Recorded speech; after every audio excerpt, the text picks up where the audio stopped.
Hello मेरे देश के नीट फील्ड के सभी शेर और शेरनियों।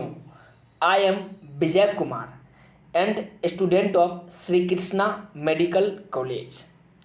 आप सबको इस प्यारे से फैमिली सुपर 30 केमिस्ट्री क्लासेस में स्वागत है।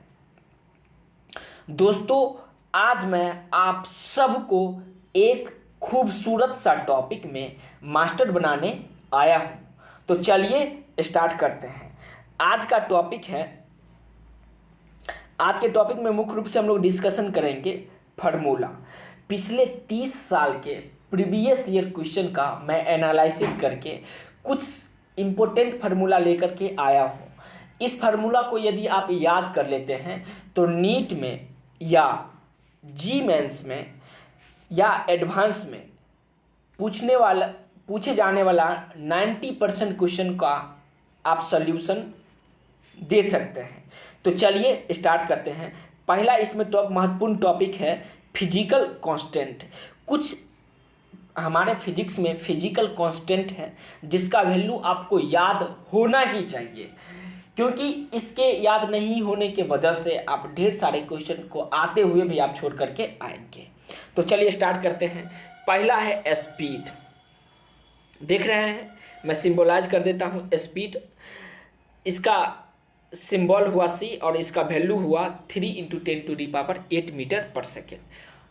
दूसरा होगा प्लांक कांस्टेंट। इसका मात्रक हो, इसका सिंबलाइज है, यहाँ पे दिया गया सिंबल देख रहे होंगे। सिंबल ये h है और इसका वैल्यू होता है 6.63 × 10⁻34 जूल सेकेंड।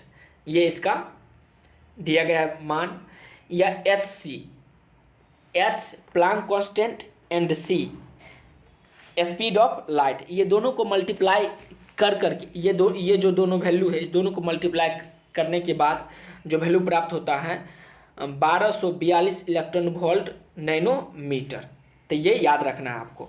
ग्रेविटेशनल कांस्टेंट, जिसको कैपिटल G से सूचित करते हैं, और इसका वैल्यू होता है 6.67 × 10⁻11 मीटर क्यूब पर केजी पर सेकेंड स्क्वायर। ये इसका मात्रक हुआ और ये उसका वैल्यू हुआ।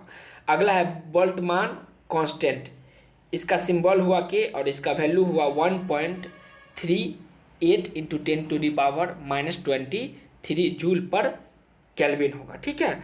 अगला है molar gas constant. Molar gas constant को किससे डिनोट करेंगे दोस्त?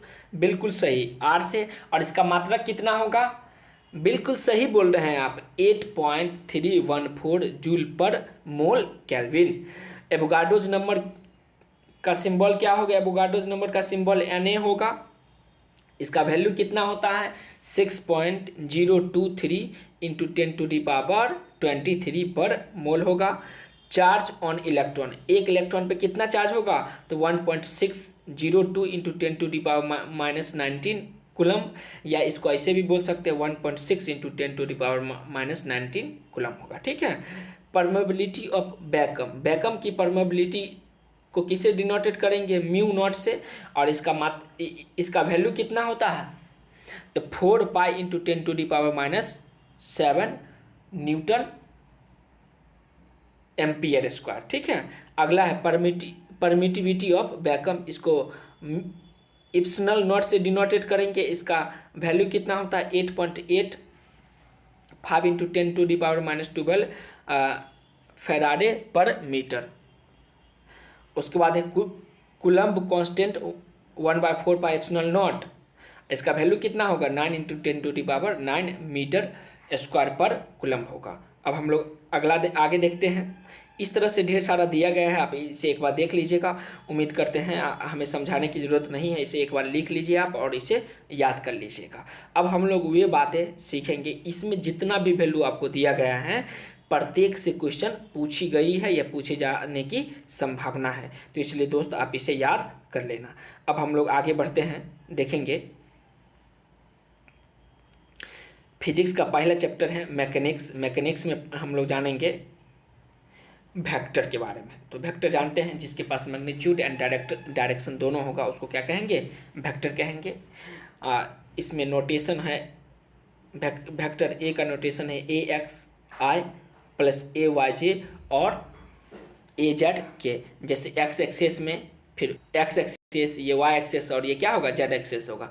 एक्स एक्सेस को आई से आई होगा, फिर वाई में जे होगा और जेड एक्सेस में क्या होगा, के होगा। तो एक्सेलरेशन अगर निकालेंगे तीनों एक्सेस मिला करके तो सबको जोड़ना पड़ेगा, प्रत्येक एक्सेस को जोड़ना पड़ेगा। जैसे A x I A y J plus A z K. Magnitude इसका निकालेंगे, मैग्नीट्यूड तो A equal to magnitude of vector A root under A x का whole square plus A y का whole square plus A z का whole square.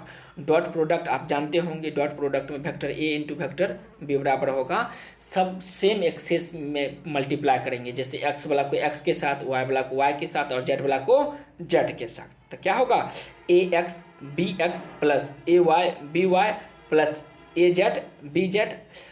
यहाँ से सवाल पूछा गया है नीट में, तो इसलिए इसे आप ध्यान रखिएगा। या vector A into vector B बराबर डायरेक्ट लिख सकते हैं A B cos theta. Cos theta जैसे 0 डिग्री का मान, आपको 30 डिग्री का मान, 45 डिग्री का मान, 60 डिग्री का मान, 90 डिग्री का मान, इतना आपको याद होना चाहिए। अगला है क्रॉस प्रोडक्ट। क्रॉस प्रोडक्ट में गुना करेंगे, ठीक है, उसमें डॉट करते थे, इसमें गुना करेंगे। तो देखिए ये एक्स एक्सेस, ये एक्स ये वाई और ये क्या जेड, या तो इधर ले लीजिए या इधर ले लीजिए। तो वेक्टर ए ये वेक्टर बी है, इसके बीच का एंगल कितना है, थीटा है। और इसको रोटेट करेंगे, ये देख रहे हैं ना, एक्स एक्सिस में रोटेट करेंगे तो vector A into vector B होगा। यही है क्रॉस प्रोडक्ट। तो क्रॉस प्रोडक्ट में क्या करेंगे आप याद रखिएगा, जैसे आप बचपन में पढ़े होंगे ए प्लस बी प्लस सी का होल स्क्वायर, तो उसी तरह से इसमें भी हमको जानना होगा। तो vector A into vector B बराबर ये डायरेक्ट फार्मूला है, इस फार्मूला को या तो याद रख लीजिए ये पूरा फार्मूला याद रखिएगा। तो vector A into vector B बराबर होगा A y B x, A y and B x minus A z B y, और क्या रखेंगे, एक्सेस में आर रखेंगे, फिर प्लस में A z B x minus A x B z unit vector J, फिर प्लस में A x B y minus A y B x unit vector K, ठीक है। या इसको ऐसे भी लिख सकते हैं, vector magnitude mod of vector A into vector B बराबर होगा ए बी कॉस थीटा होगा। अब हम लोग अगला इसी में मैकेनिक्स का अगला चैप्टर जो है काइनेमेटिक्स वो जानेंगे। इससे पहले कुछ बातें सुनते हैं जो बहुत ही ज़्यादा मजा आएगा। देखिए नीट या जी मेंस एग्ज़ाम को अगर जितना सीरियस हो के आप पढ़ोगे उतना ही ज़्यादा आपको प्रॉब्लम होगा, इसलिए एंजॉय भी कीजिए और साथ ही साथ कंसेप्ट को भी सीखिए। तो चलिए कुछ बातें मैं बताता हूँ। तुम हकीकत हो या फरेब मेरी आँखों का, तुम हकीकत हो या फरेब मेरी आँखों का, न दिल से निकलते हो न जिंदगी में आते हो। ये कहना है प्रत्येक नीट एस्पायरेंट को कि तुम हकीकत हो या फरेब मेरी आँखों का, ना ही दिल से निकलते हो, ना ही दिल से निकलते हो और ना ही जिंदगी में आते हो। अब चलिए काइनेमेटिक्स को स्टार्ट करते हैं। Kinematics average and instantaneous velocity and acceleration, ये पढ़े होंगे। इंस्टेंटेनियस का मतलब होता है किसी खास समय में, जैसे मान लीजिए अभी हम लोग पढ़ रहे हैं तो मान लीजिए 9:09 हुआ, मान लेते हैं हम लोग, तो 9:09 हो रहा, तो इस खास समय में जो हो रहा उसको इंस्टेंटेनियस बोलेंगे। और एवरेज का मतलब होता है उदाहरण के तौर पे समझिए 9 बजे से यहाँ से चले, फिर 9:30 बजे, फिर 10 बजे, फिर 10:30 बजे, तो इस तरह से फिर 11 बजे तक पहुँच गए, 11 बजे तक जहाँ जाना था वहाँ पहुँच गए, तो उसका हम लोग एवरेज निकालेंगे। तो एवरेज वेलोसिटी जो होगा, एवरेज वेलोसिटी होगा del R upon del T, change in position upon उसमें लगा हुआ टाइम। डेल्टा का मतलब होता है ये चेंज को डिनोटेट करती है। चेंज हम लोग हमेशा किस में निकालते हैं, फाइनल में से इनिशियल को निकालते हैं। फाइनल में से क्या निकालते हैं, इनिशियल को निकालते हैं।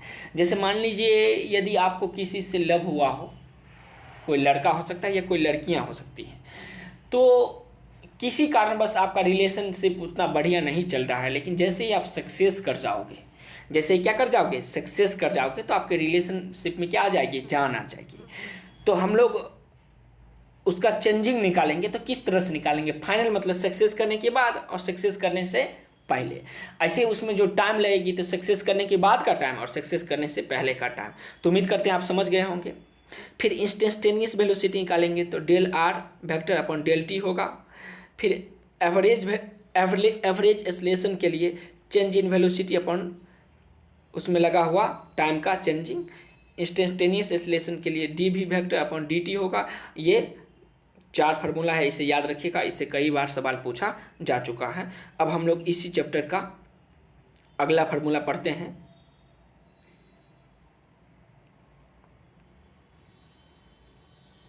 थोड़ा सा चेंज कर लेते हैं।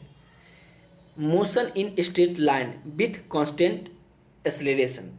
मोशन इन स्ट्रेट लाइन कब, जब कांस्टेंट एक्सेलरेशन होगा तब ये फार्मूला होगा। v बराबर u plus a t, v बराबर क्या होगा, बिल्कुल सही, u plus a t. S बराबर u t plus half a t square and v square minus u square equal to 2as। तो ये तीनों फार्मूला से नीट में, जी मेंस में सवाल पूछा जा चुका है, इसलिए आप इसे याद रखिएगा। अब रिलेटिव वेलोसिटी पढ़ेंगे। तो रिलेटिव वेलोसिटी आप जानते होंगे, किसी चीज़ के सापेक्ष। जैसे देखिए, हम सभी, आप भी वेलोसिटी में हो, हम भी वेलोसिटी में हैं, लेकिन अभी तो आप बैठ करके पढ़ रहे हो, तो कैसे कहेंगे कि आप वेलोसिटी में हो, तो किसी के सापेक्ष आप वेलोसिटी में हो। जैसे मान लीजिए धरती है, तो धरती तो घूम नहीं रही है, लेकिन हमको दिखाई नहीं दे रहा कि ये घूम रहा है, लेकिन अपने अक्ष पे ये घूम रही होती है। तो दुनिया में प्रत्येक चीज़ या तो किसी के सापेक्ष रेस्ट में होता है और किसी के सापेक्ष क्या कर रही होती हैं, मोशन में होता है, वेलोसिटी में होती है। तो velocity of A with respect to B, तो A velocity of A minus velocity of B निकालेंगे। अब प्रोजेक्टाइल मोशन से भी सवाल पूछा जा चुका है नीट में, तो आप इसे ध्यान से समझिएगा, क्योंकि बहुत ही ज़्यादा महत्वपूर्ण है प्रोजेक्टाइल मोशन का टॉपिक। यही है प्रोजेक्टाइल मोशन के बारे में जानेंगे। प्रोजेक्टाइल मोशन का मतलब होता है, मान लीजिए किसी चीज़ को ऊपर फेंके, कुछ बल दिए, फेंके, फिर अपने मैक्सिमम हाइट को अटेन कर लेगा। मान लीजिए ये हाइट यहाँ तक मैक्सिमम पहुँचा, उसके बाद धीरे धीरे स्लोप करेगा। ये फेंके, यहाँ से फेंके तो ऊपर गई, मैक्सिमम हाइट अटेन किया, फिर धीरे धीरे ग्रेविटी उस पर लगेगी, ग्रेविटी फोर्स लगेगी, और जिसके कारण वो धीरे धीरे नीचे आ जाएगा। तो इसको मानेंगे एक्स एक्सिस, इसको मानेंगे वाई एक्सिस। एक्स एक्सिस पे यू कॉस थीटा लेंगे, जो इस पे रेंज निकालेंगे कितना दूरी तक गया, और वाई एक्सिस पे क्या लेंगे, यू कॉस थीटा लेंगे, साइन थीटा लेंगे, यू साइन थीटा, और एक्स एक्सिस पे यू कॉस थीटा लेंगे। वाई एक्सिस हमको दिखाएगा कितना हाइट गई है, और एक्स एक्सिस क्या दिखाएगा, बिल्कुल सही, कितना रेंज में गई है। उदाहरण के तौर पे समझ लीजिए, मान लीजिए आपकी गर्लफ्रेंड या बॉयफ्रेंड आपको गुलाब का फूल देने के लिए आया है, या आप उसे देने के लिए गए हो, तो क्या करोगे, मान लो उसको फेंकोगे। आपको पसंद नहीं आएगी वो लड़की या वो लड़का, तो आप उस गुलाब के फूल को फेंकोगे, तो वो धरती के सापेक्ष कितना दूरी पे गई, उसी को हम लोग क्या कहेंगे, रेंज। और ऊपर अगर फेंकेंगे तो कितना ऊंचाई पे गई, तो उसी को हम लोग क्या कहेंगे, उसका हाइट। तो मैक्सिमम हाइट एक समय होगा, फिर उसको धीरे धीरे स्लोप कर जाएगा। ये देख रहे हैं ना, एक्स एक्सिस और ये वाई एक्सिस के लिए दिया गया है। अब एक्स पे क्या लेंगे, यू टी कॉस थीटा, और वाई पे क्या लेंगे, वाई जो होगा वाई एक्सिस, इस पे लेंगे U T sine theta minus half G T square. U T sine theta minus half G T square मतलब आपकी गर्लफ्रेंड जो आपको फूल दी थी उसे आप फेंके, क्या किए, आप उसको मान लीजिए फेंक दिए, मजाक से फेंके या जैसे फेंके, तो फेंके तो कितना रेंज तक जाएगी, वही ज्ञात करेंगे इस फार्मूला से, और कितना ऊंचाई तक जाएगी उसको ज्ञात करेंगे इस फार्मूला से। उम्मीद करते हैं ये फार्मूला आप समझे होंगे। फिर ये महत्वपूर्ण फार्मूला है, इस पर एक बार सवाल पूछा जा चुका है नीट में। y बराबर होगा X tan theta minus G upon U square cos square theta into X square. एक बार मेरे साथ बोलिए, बिल्कुल सही आप बोल रहे हैं। y बराबर क्या होगा, X tan theta minus G upon मतलब जी बट्टा 2u square cos square theta into x.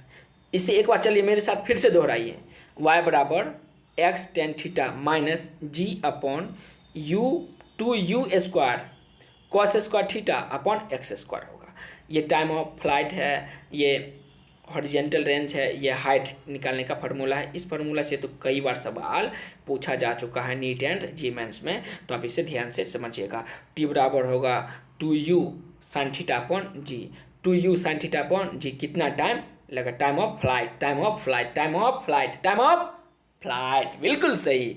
अगला बोलिए, रेंज फूल को फेंके कितना कितना दूरी पे क्या की गई, उसके लिए फार्मूला, कौन फार्मूला अप्लाई करेंगे, u square sine 2 theta upon g. और कितना हाइट तक जाएगी, बोलिए कितना हाइट तक जाएगी, you square sine square theta upon 2g से हम लोग उसका हाइट ज्ञात कर लेंगे। तो उम्मीद करते हैं ये आपको समझ में आया होगा। अब हम लोग फिर अगला चैप्टर स्टार्ट करेंगे, उससे पहले एक बातें जानेंगे जो इम्पोर्टेंट होगा।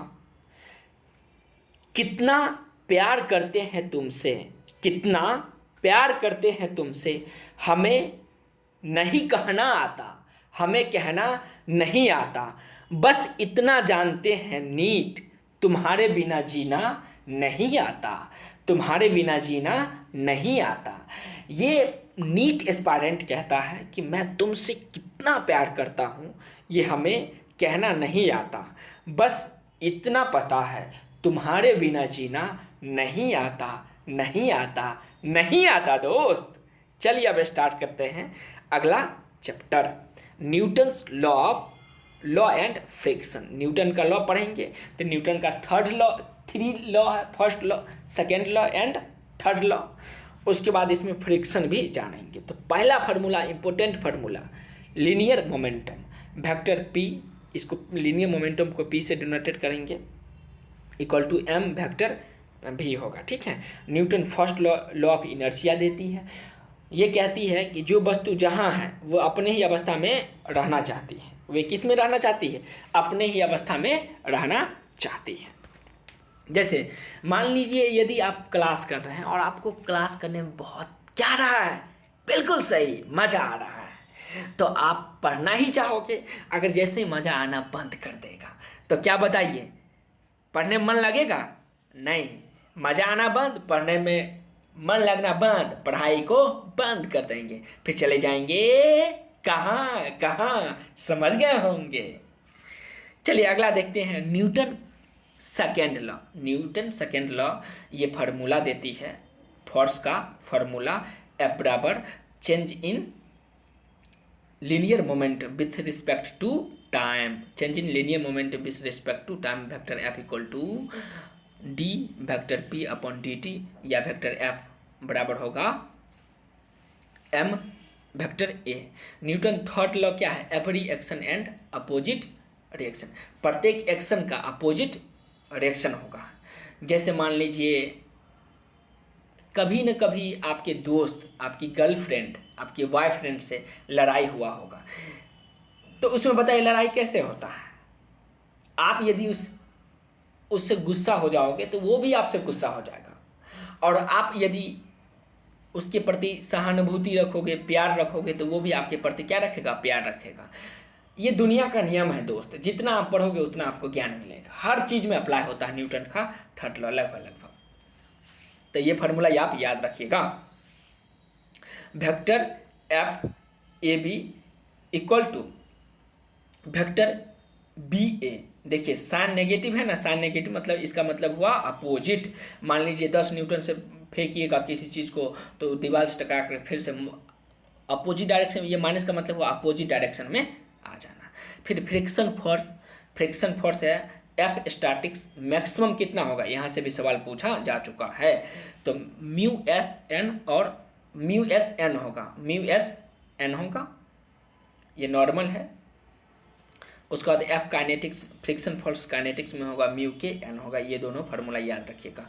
फिर banking angle B square upon R G equal to tan theta होता है। बैंकिंग एंगल बोलिए बोलिए बोलिए बोलिए बोलिए बोलिए, बिल्कुल सही बोल रहे हैं, B square upon R G equal to tan theta होगा, या B square upon R G equal to mu ten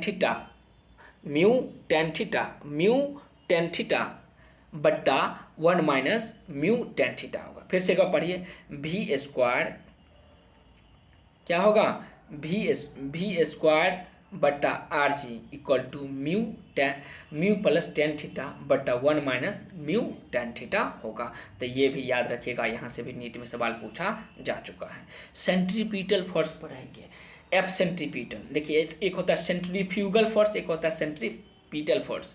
जब सर्कुलर मोशन में हम लोग क्या करते हैं, मूवमेंट करते हैं, तो दो फोर्स लगती है एक ही टाइम में, एक सेंट्रीपिटल सेंटर की ओर, एक होता है सेंट्रीफ्यूगल सेंटर से दूर की ओर। तो सेंट्रीपिटल फोर्स के लिए होता है mv² अपॉन आर होगा। फार्मूला क्या होगा, mv² अपॉन आर होगा, जहाँ पे v वेलोसिटी होगा, m मास होगा और r क्या होगा, रेडियस होगा। एसलेशन निकालेंगे तो v² अपॉन में r होगा। अब हम लोग अगला पॉइंट पढ़ेंगे स्यूडो फोर्स। क्या पढ़ेंगे दोस्त, स्यूडो फोर्स पढ़ेंगे। स्यूडो फोर्स पढ़ेंगे। स्यूडो फोर्स का मतलब होता है झूठा फोर्स, समझिए। मतलब फोर्स तो लगती लेकिन वो झूठा हो सकता है दोस्त, फिजिक्स में ये बताया गया है। लेकिन एफ स्यूडो फोर्स होता है एम वेक्टर ए नॉट, और एफ सेंट्रीफ्यूगल फोर्स जो होता है वो होता है minus M V square, minus M V square होगा, माइनस क्या होगा, एम वी स्क्वायर होगा।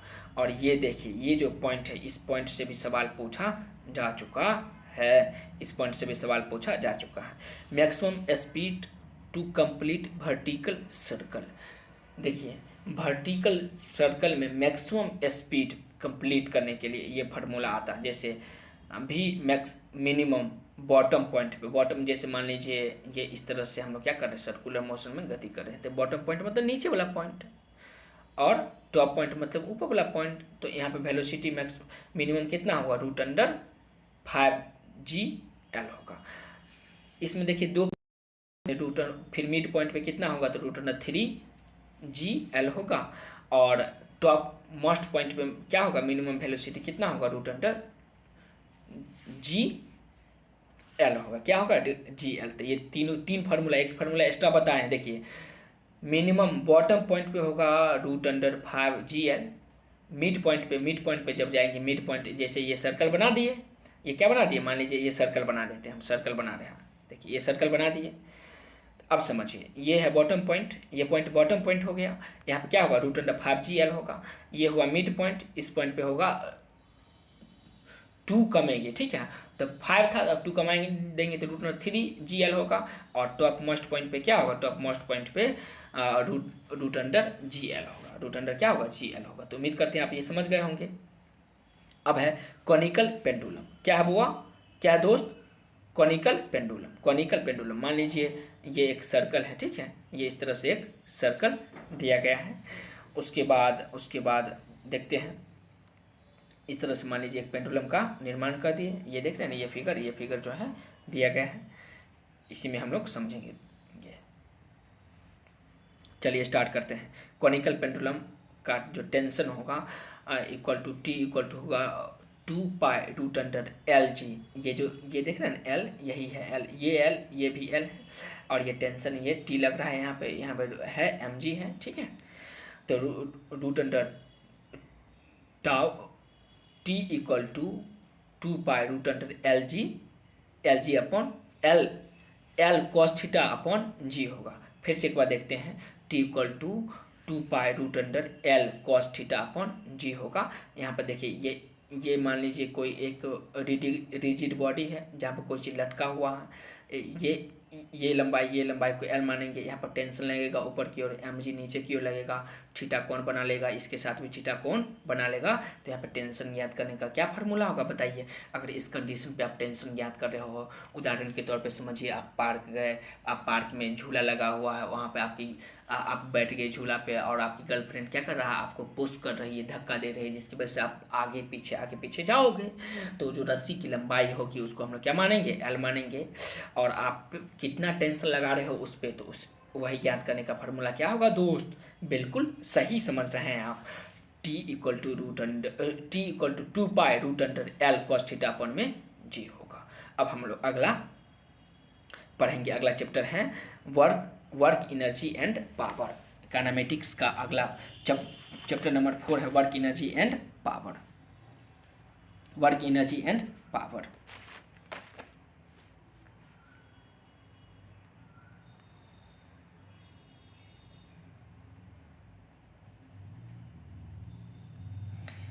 तो इस चैप्टर को स्टार्ट करने से पहले भी हम लोग कुछ बातें को जानते हैं।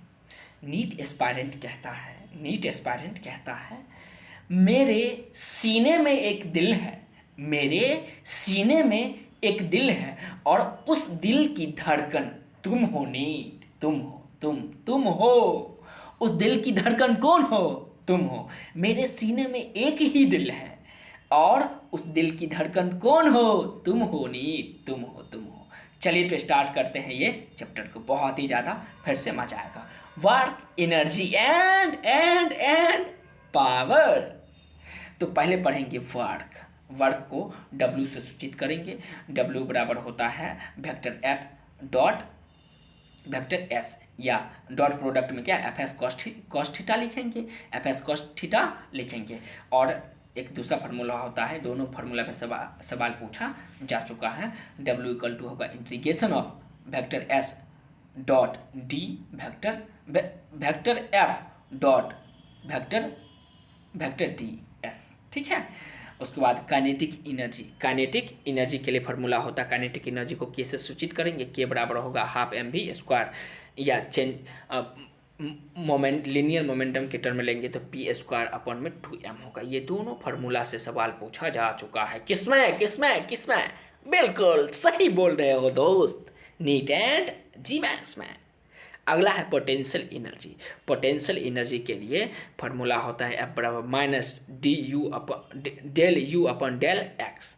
फॉर कंजर्वेटिव फोर्स के लिए ये फार्मूला होता है F बराबर minus del U upon del x.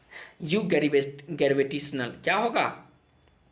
Potential energy gravitational के लिए mgh होगा, और स्प्रिंग के लिए क्या होगा? हाफ के x² होगा। क्या होगा? हाफ के x² होगा। अगला पॉइंट है work done by conservative force is path independent. Conservative force के द्वारा जो वर्क किया जाता है वो path independent and depend only on initial and final point. Initial point और फाइनल पॉइंट पे डिपेंड करेगी। कौन? Work done by conservative force किससे इंडिपेंडेंट होता है? पाथ इंडिपेंडेंट होगा। और किस पे डिपेंड करेगी? सवाल पूछा जा सकता है बबुआ। एसर्शन और रीजन में क्या बताइएगा? क्या बताना दोस्त, बताइए तो। बिल्कुल सही, इनिशियल एंड फाइनल पोजीशन पे डिपेंड करेगी। और किस पे डिपेंड नहीं करेगी? पाथ पे डिपेंड नहीं करेगी। तो integration of vector F conservative dot DR equal to क्या होगा? 0 के बराबर होगा। वर्क एनर्जी थ्योरम बताता है change in kinetic energy equal to work done. इसका अगला फार्मूला पढ़ते हैं मैकेनिकल एनर्जी। कौन सा एनर्जी दोस्त? मैकेनिकल एनर्जी जो होगा ये टोटल एनर्जी होगा। तो potential energy plus kinetic energy दोनों को जोड़ देंगे तो क्या निकलेगी? मैकेनिकल एनर्जी निकलेगी। Conserved if force are conserve in nature. Mechanical energy कब कंजर्व होगा? ये भी एसर्शन रीजन में पूछा जा सकता है। अगर मैकेनिकल एनर्जी कब कंजर्व होगा? जब फोर्स क्या होगी? कंजर्व्ड होगी। तो फोर्स कंजर्व्ड होगा तो मैकेनिकल एनर्जी भी क्या होगा? कंजर्व्ड होगा। फिर पावर, यहाँ से भी सवाल पूछा जा चुका है इस फार्मूला से। तो पावर में देखेंगे P average equal to del W upon del T। ये क्या है? Work done upon change in work done upon में वर्क डन होने में जो टाइम लगा उसका चेंजिंग, दोनों का अनुपात क्या देती है? P एवरेज, पावर एवरेज देती है। Instantaneous P vector F into vector V होगा। तो उम्मीद करते हैं आज का क्लास आपको समझ में आया होगा। एक बार रिकैप कर लेते हैं कि क्या क्या हम लोग इस चैप्टर में पढ़े हैं। पहला है कुछ फिजिकल कांस्टेंट है, उसका वैल्यू दिया गया है, जैसे speed, Planck constant, gravitational constant, Boltzmann constant, इस तरह से पूरा दिया गया है। इसे आप एक पेज में उतार लीजिए और इसे डेली देखिए, अपने आप आपको याद आ जाएगा। फिर मैकेनिक्स में देखें, पहले वेक्टर देखिए, वेक्टर से रिलेटेड जितना फार्मूला था वो पढ़ें। फिर काइनेटिक्स देखिए, काइनेटिक्स से रिलेटेड जितना फार्मूला अभी तक नीट में पूछा गया है या जी मेंस में वो देखें। ये सब फार्मूला है, यही से फार्मूला बहुत ही ज़्यादा इंपॉर्टेंट फार्मूला है। तो बहुत ज़्यादा फार्मूला नहीं, बहुत कम फार्मूला, लेकिन वे सभी फार्मूला है जिससे सवाल पूछा जा चुका है या पूछे जाने की संभावना है। इससे बाहर तो नहीं पूछा जाएगा। इसलिए इस फार्मूला को आप याद करना। न्यूटन लॉ ऑफ फ्रिक्शन पढ़े, फिर इससे रिलेटेड जितना फार्मूला था वो पढ़े, फिर वर्क डन एंड एनर्जी पढ़े।